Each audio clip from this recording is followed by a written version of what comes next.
Bismillahirrahmanirrahim. Assalamualaikum warahmatullahi wabarakatuh. Waalaikumsalam warahmatullahi wabarakatuh. Alhamdulillah, alladzi arsala rasulahu bil huda wa dinil haqq liyudhhirahu 'alad dini kullihi walau karihal musyrikun. Asyhadu an la ilaha illallah wa asyhadu anna Muhammadan 'abduhu wa rasuluh.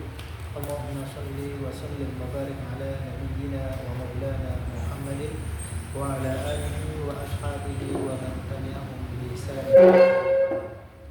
Qala Allah ta'ala a'udzu billahi minasyaitonir rajim. Ya ayyuhalladzina amanu taqullaha haqqa tuqatih wa la tamutunna illa wa antum muslimun.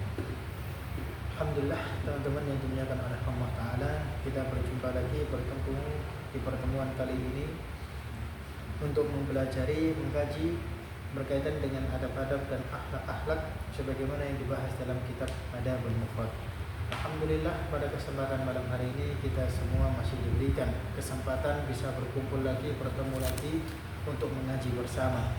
Masih diberikan longgar waktu kita, kesempatan untuk berjumpa, melonggarkan waktu kita di tempat ini untuk mengaji sejenak. Mudah-mudahan ini semakin membuat kita lebih meningkat imannya, semangat kita dalam beramal soleh, terutama dalam membantu dan juga memakmurkan masjid ini. Alhamdulillah, dengan kegiatan-kegiatan yang ada, terutama bulan yang lalu atau bahkan bulan ini, masih ada kegiatan lagi. Masih ada kegiatan lagi, masih ada acara lagi. Sekarang belum ada. Belum. Terakhir yang lalu. Nah, alhamdulillah, mudah-mudahan itu semakin membuat kita atau bahkan terutama para teman-teman remaja itu bisa semakin kompak, semakin semangat bekerja sama. Mudah-mudahan juga bisa semakin saling memotivasi satu sama yang lainnya untuk memakmurkan masjid ini. Alhamdulillah, akhwatul kiram, kita bahas kali ini berkaitan dengan kitab Adabul Mufrad, yang mana Nabi SAW sering berdoa. Ketika beliau berdoa, itu beliau sering membaca doa ini, yang mana doa ini memang sangat penting, harus senantiasa kita panjatkan, kita baca dalam setiap kesempatan doa yang ada. Apa doa yang beliau minta? Allahumma inni as'aluka as-sihhah. Yang pertama, Rasulullah meminta, ya Allah, berikanlah kepadaku kesehatan. Satu, sehat memang perkara yang paling penting. Sehat, sebanyak apapun harta, sekaya apapun orang, kalau dia sakit-sakitan percuma. Makanya yang penting itu sehat sama. Maka sehat itu luar biasa dan sangat-sangatlah berharga, sangatlah mahal.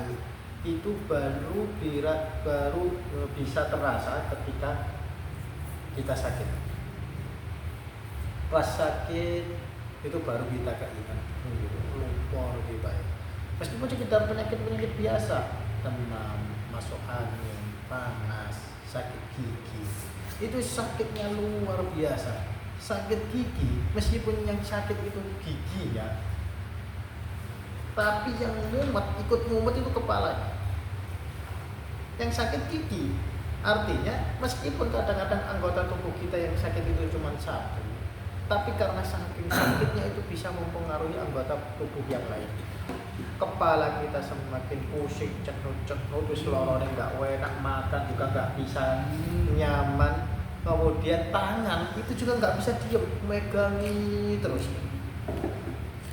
Kalau kaki kan mustahil masuk dimegang sama kaki, kecuali orang-orang yang nggak punya tangan misalnya. Tapi tetap anggota tubuh itu berusaha untuk membantu satu bagian yang sakit. Dan di saat kita sakit itu akan sangat terasa, ternyata sehat itu luar biasa. Baru sadar. Makanya ketika sakit gigi misalnya, itu baru sadar lah, oh aku kemarin kok gak sering-sering nggak biasa terus bisa gosok gigi, sikat gigi, gosok gigi sebelum tidur, bangun tidur. Artinya apa? Efeknya itu baru terasa ketika ada dampaknya. Ketika sakit itu baru merasakan, kenapa aku nggak kemarin kok nggak seperti ini. Coba aku kemarin rajin sikat gigi, gigiku mesti nggak bolong-bolong, gigiku mesti dan sebagainya. Apalagi kok merokok. Makanya sehat itu luar biasa. Sekalipun ada orang yang punya misalnya, makanya kan banyak kisah atau yang bisa menjadi pelajaran yang berharga. Di antara kisah itu ada orang kaya punya segala-galanya, tapi ternyata dia punya penyakit yang luar biasa.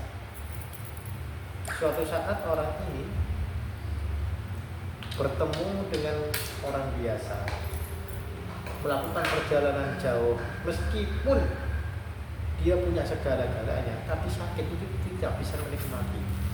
Punya uang yang banyak, bisa makan yang apapun yang dia pengen bisa dibeli, bahkan yang mahal-mahal itu bisa dibeli gampang, karena memang uangnya banyak, hartanya banyak. Tapi kalau dirinya penyakit kolesterol, asam urat, lambung, tadi siji ngelompok tadi siji, nggak bisa menikmati. Jangankan makanan, minuman pun harus dibatasi. Kalau perlu nggak boleh yang manis-manis, cukup air putih. Lalu buat apa uang yang banyak kalau kita bisa menikmati? Percuma. Artinya apa? Sehat itu segala-galanya. Makanya kita minta kepada Allah, ya Allah. Nabi memberikan contoh dalam doa kita, ya Allah, inni as'aluka sihat. Kita minta pertama kali, ya Allah, berikan sehat. Karena ketika kita diberi sehat, itu poin pertama. Kita sehat itu bisa beraktivitas dengan enak. Sekalipun kadang-kadang kita tidak punya apa-apa, nggak duit-duit, tapi yang penting sehat. Duit itu bisa digoleki, bisa dicari. Tapi ketika kita sakit, ditambahkan duit-duit sisa, tambah di masa depan suram. Sehat dan duit suram, mau mana loro sisa. Semakin parah. Makanya pertama kali kita minta kepada Allah, ya Allah, mudah-mudahan saya senantiasa diberikan sehat. Maka kita dianjurkan jaga kesehatan kita dengan baik, stamina kita dengan baik. Apalagi pekerja-pekerja berat dijaga, maka kadang harus dijamoni. Memang butuh tenaga supaya apa? Kekuatan kesehatan kita itu tetap bertahan. Ketika bekerja, aktivitas itu kita bisa enak. Karena kita nggak tahu, kadang-kadang ketika aktivitas dalam satu hari itu semangatnya luar biasa, kita merasa tidak ada apa-apa yang tidak ada mudarat atau rasa sakit yang kita rasakan. Tapi ketika setelah pulang kerja, ternyata mulai ada muncul dampak, entah itu kecapean, kepegelan, ambruk, butuh istirahat. Istirahatnya kurang, bahkan diruangi lembur-lembur, makannya nggak sampai telat-telat, akhirnya ya kesehatannya berdampak. Kurang minum, dehidrasi, ya mau sakit juga. Makanya harus kita jaga. Makanya alhamdulillah, pokoknya kita diberikan sehat, bisa berangkat ke masjid, bekerja ya enak, soalnya sehat itu luar biasa. Makanya kita minta pertama kali, ya Allah, yang penting sehat. Sehat itu segala-galanya. Karena apalagi kalau kita diberikan sakit, yang mana sakitnya itu luar biasa parahnya, ini malah justru tanggungannya semakin berat. Wong penyakit biasa saja, kadang panas, batuk, pilek, itu kadang kita beli obat ya ada macam-macam. Ada yang murah, ada juga yang mahal. Bahkan mencret itu juga macam-macam. Ada diapet, bahkan ada apa ini? Yang mana satu biji itu 10.000. Itu masih sih kelas bawah. Belum ketika penyakitnya ini semakin parah, obatnya pun akan semakin mahal. Hanya tanggungan meneh. Wes loro, bayar obat sisa, obatnya larang sisa, BPJS tak tanggung. Maka luar biasa kita minta pertama kali, ya Allah, ini as'aluka sihat, ya Allah, saya minta kepadamu berikan kesehatan. Sehat ya Allah. Ya Allah, berikan saya sehat. Yang mana saya sehat ini saya bisa berangkat bekerja, bisa aktivitas itu dengan enak, berangkat sekolah juga enak, sehingga ketika kita sakit pun akan terhalang. Bahkan ketika kita aktivitas kerja atau sekolah yang loro-loron terus, sakit-sakitan, itu juga mengganggu kerja kita, akhirnya gak maksimal, otomatis ya kepotong gaji nih, karena memang gak masuk karena sakit. Kecuali orang yang mendapatkan bantuan, tapi tetap kesehatan itu luar biasa. Maka Nabi sering meminta dalam doanya, ya Allah, inni as'aluka as-sihah, ya Allah, berikanlah saya sehat selalu, sehat. Dan yang kedua, Allahumma inni as'aluka al-iffah. Iffah itu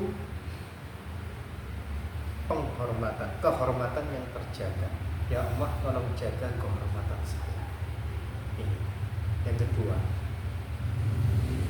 Yang mana poin yang kedua? Tidak semua orang sehat.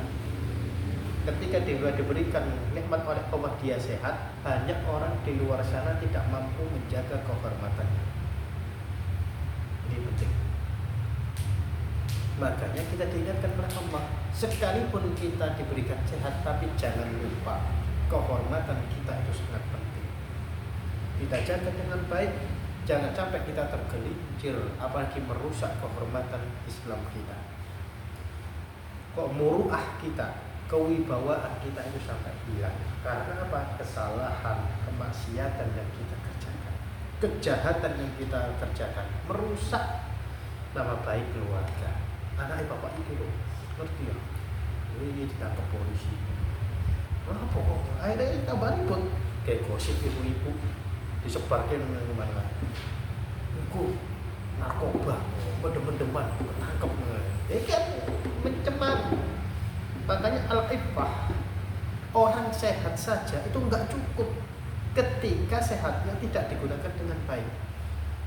Artinya kalau memang diberikan sehat oleh Allah, kita minta doa kepada Allah, ya Allah, al-iffah, tolong jaga kehormatan saya, supaya saya tetap berada dalam aturan Islam, tetap menjadi anak yang baik, jangan sampai saya ikut rusak dengan teman-teman yang ada di luar sana, terpengaruh dengan dunia luar.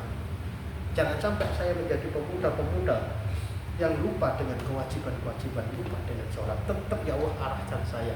Mudah-mudahan saya menjadi pemuda yang senantiasa tetap kepada Allah. Ini baik. Ini yang kedua. Benar. Film tidak ada di sini.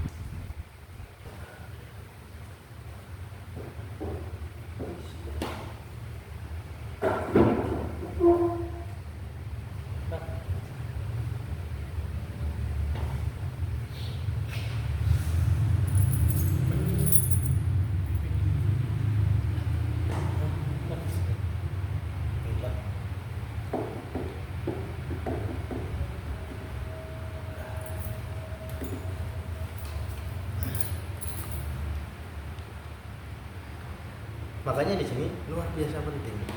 Seperti ini, meskipun sekedar sakit pilek nih. Pilek kadang-kadang penyakit biasa, pilek, panas, batuk, itu kadang-kadang nggak disangka-sangka. Penyakit itu datangnya tidak disangka-sangka.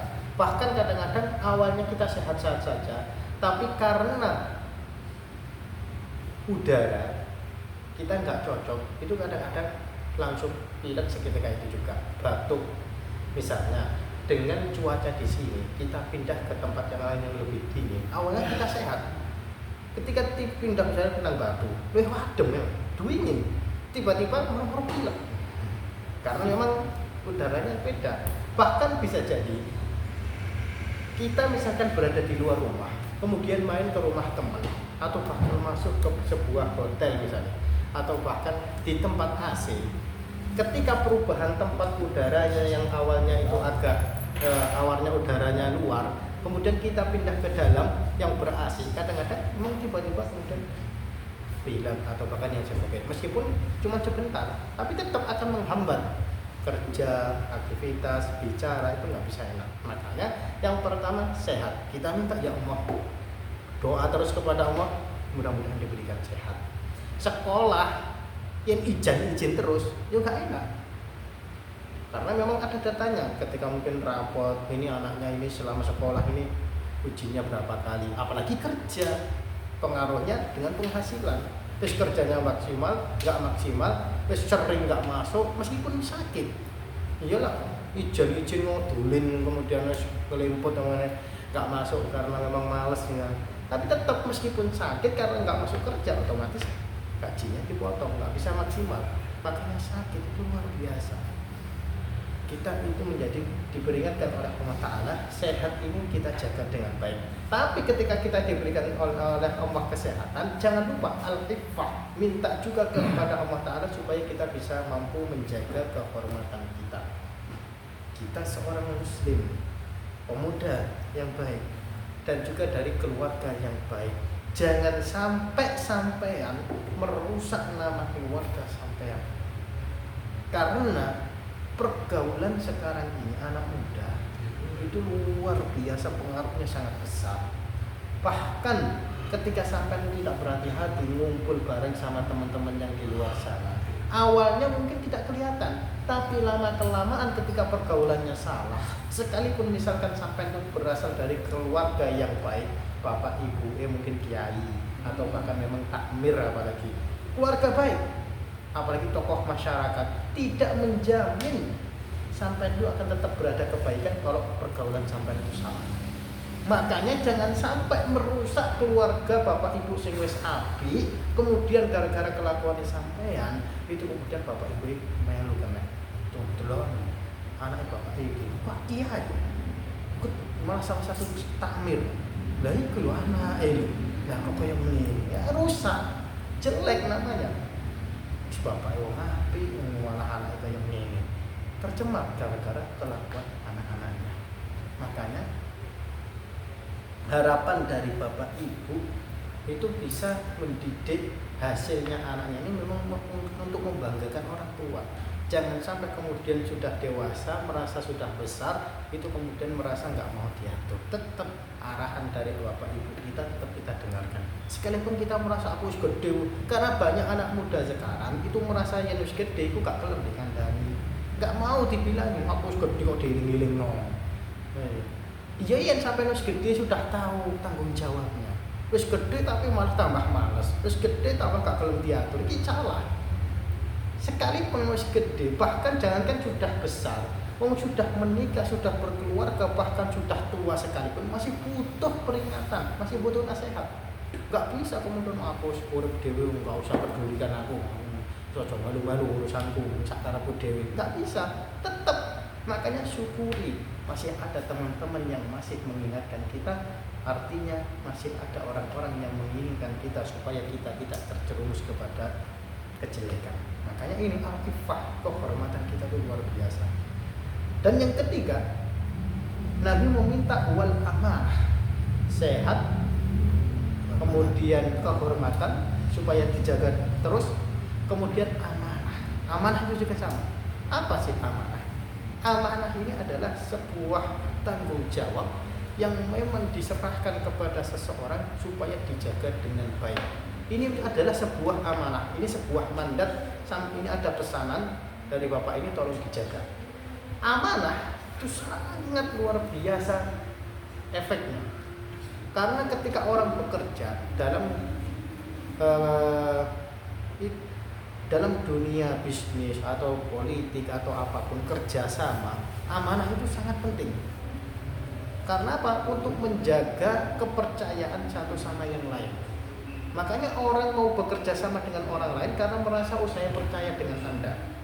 Ada pegawai, bos ini memperkerjakan karyawannya, itu memang meyakini, saya lihat mungkin ini karyawan-karyawan ini pekerja-pekerja ini bisa amanah, bisa nanti tanggung jawabnya, jam kerjanya, kemudian bisa tahu shift-shiftnya, aturannya apa, insya Allah mematuhi kalau dilihat misalnya.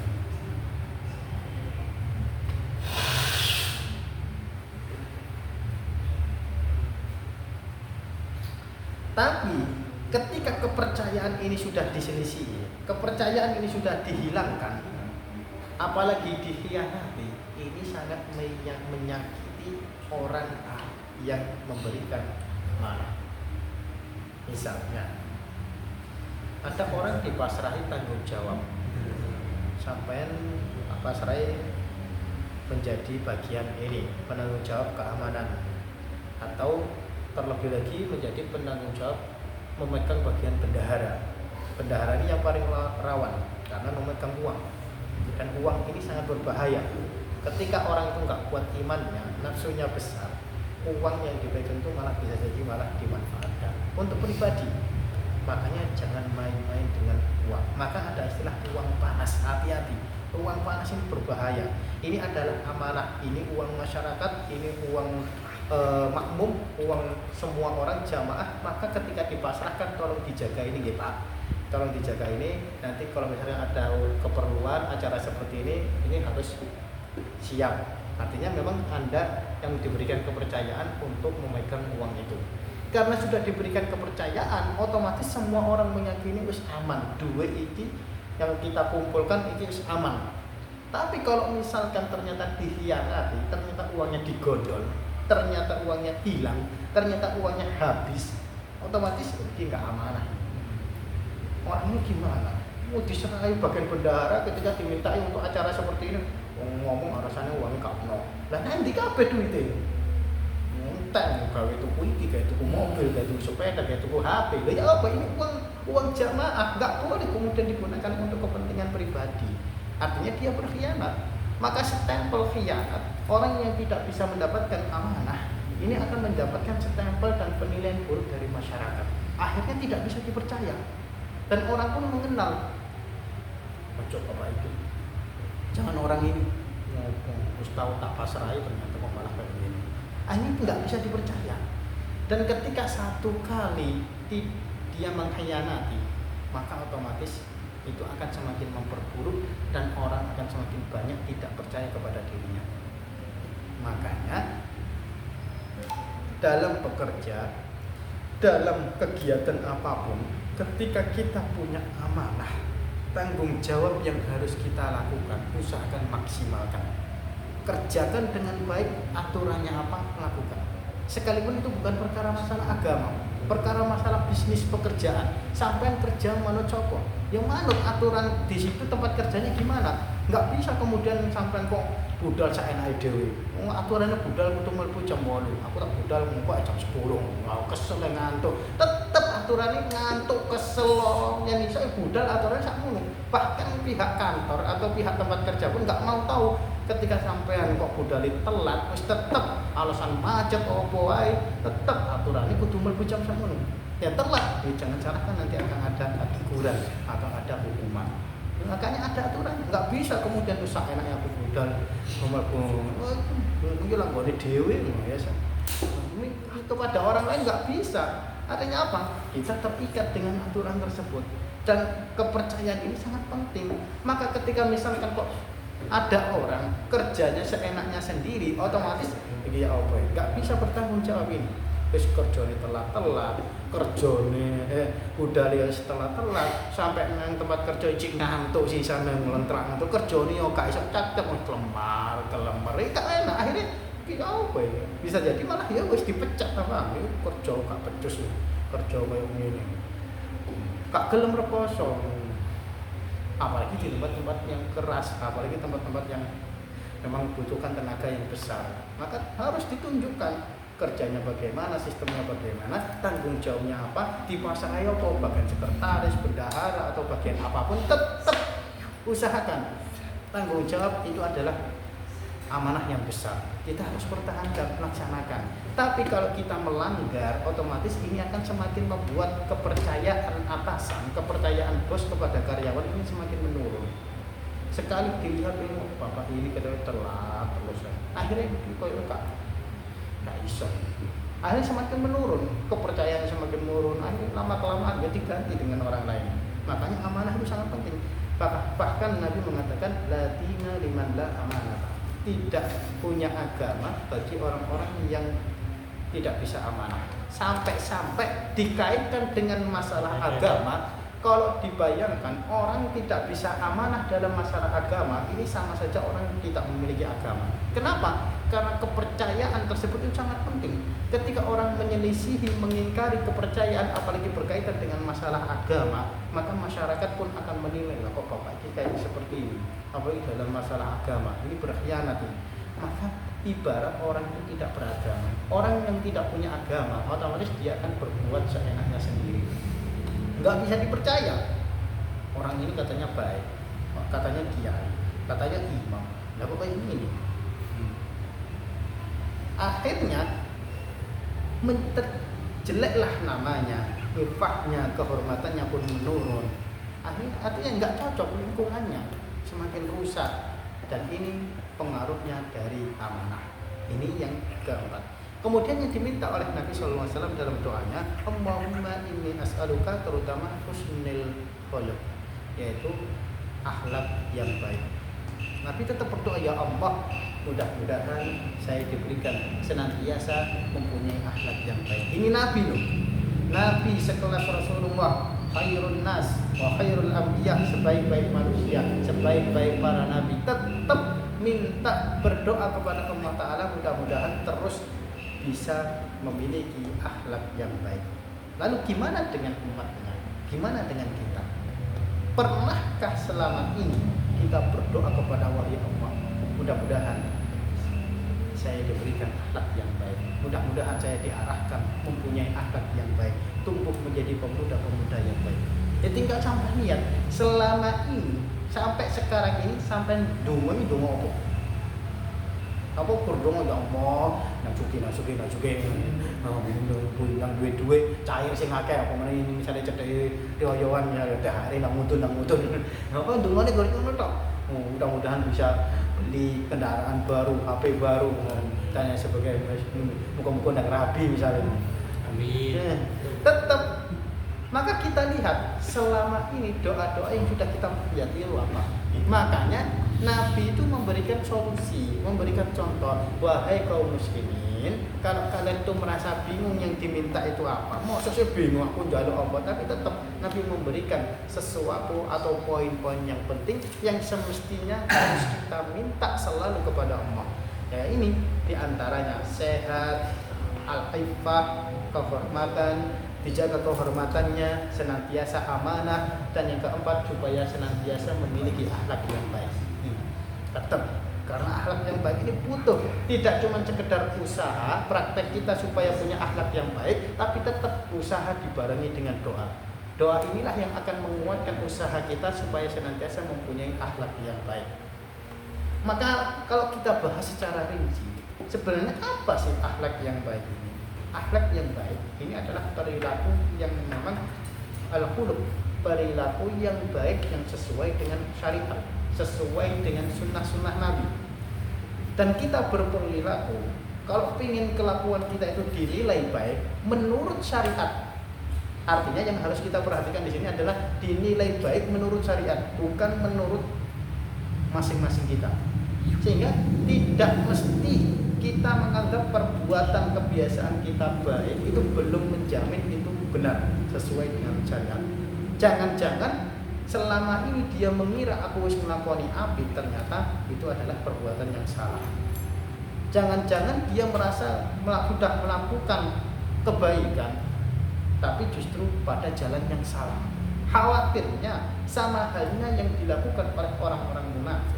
Orang-orang munafik itu ketika diingatkan, la tufsidu fil ardh, wahai kalian jangan berbuat rusak di muka bumi. Ojo merusak. Kelakuannya sampean jangan seperti itu rusak. Konco-koncone terpengaruh perbuatan sampean kaya ngono. Yen misalnya omongan sampean kaya ngono, khawatire liyan iku melu-melu. Yen misalnya kelakuan sampean kaya ngono, iku khawatir yang lain pada ikut malah menjadi panutan. Maka jangan berbuat seperti itu. Tapi orang-orang munafik mengatakan inna nahnu muslihun. Mereka mengatakan kita enggak berbuat rusak kok. Malah justru kita itu memperbaiki. Ini angel. Makanya orang-orang munafik itu tidak merasa dirinya berbuat salah. Karena dia merasa sudah berbuat baik. Justru yang saya kerjakan ini memperbaiki supaya yang lain itu menjadi baik. Itu orang-orang munafik. Enggak merasa dia berbuat salah. Makanya kita khawatir, jangan-jangan kita sudah merasa berbuat baik, tapi tanpa punya ilmu, tanpa pengetahuan yang benar, kita menganggap kejelekan itu malah menjadi kebaikan. Khawatirnya seperti itu. Makanya kita penting mempelajari akhlak, mempelajari kitab-kitab atau bahkan ilmu-ilmu berkaitan dengan kitab adab supaya kita berperilaku, punya perilaku yang sesuai dengan dicontohkan oleh Rasulullah SAW.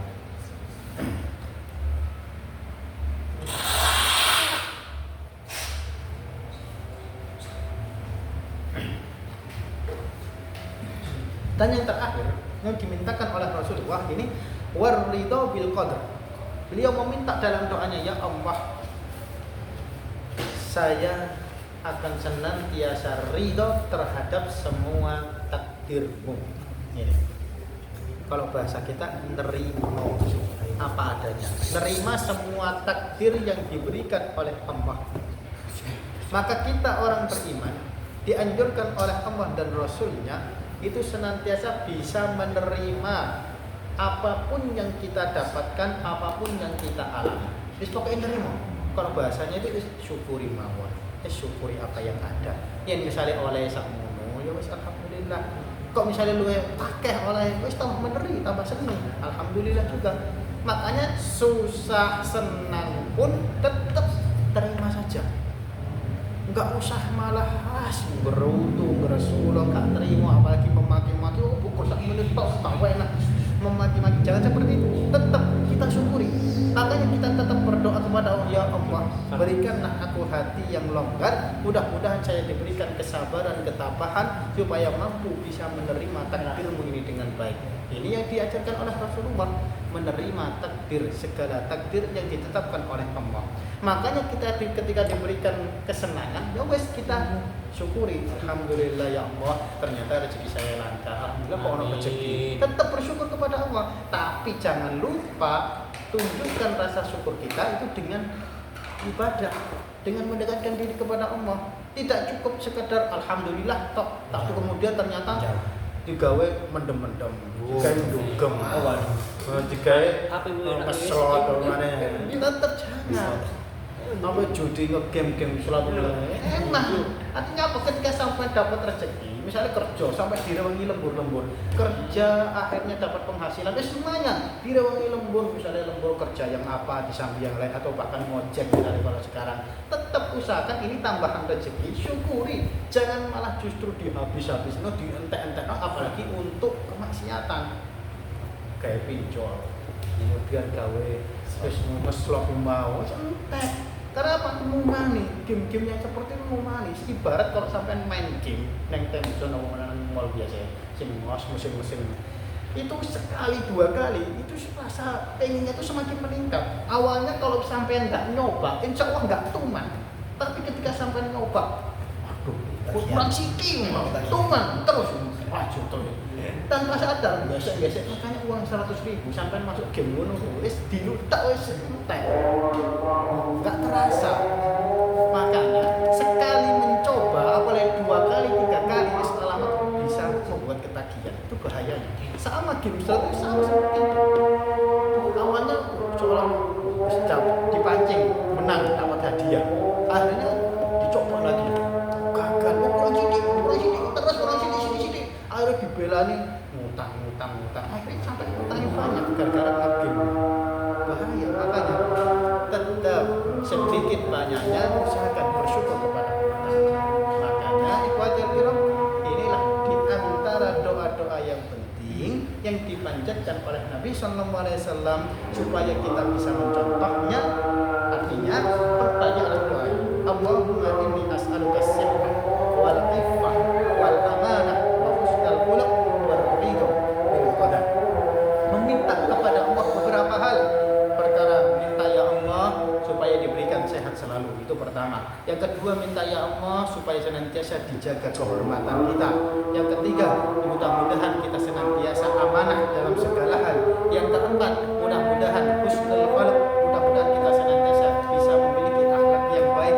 Dan yang terakhir, ridho bil qadar, mudah-mudahan ya Allah bisa bisa memberikan kita kesempatan dan menerima qadar atau takdir Allah ini dengan lapang dada, sehingga dengan kondisi senang susah pun kita bisa menerima. Syukur, karena banyak orang sekarang itu tidak merasa bersyukur ketika mendapatkan kesusahan. Makanya inilah yang dipanjatkan oleh Nabi SAW.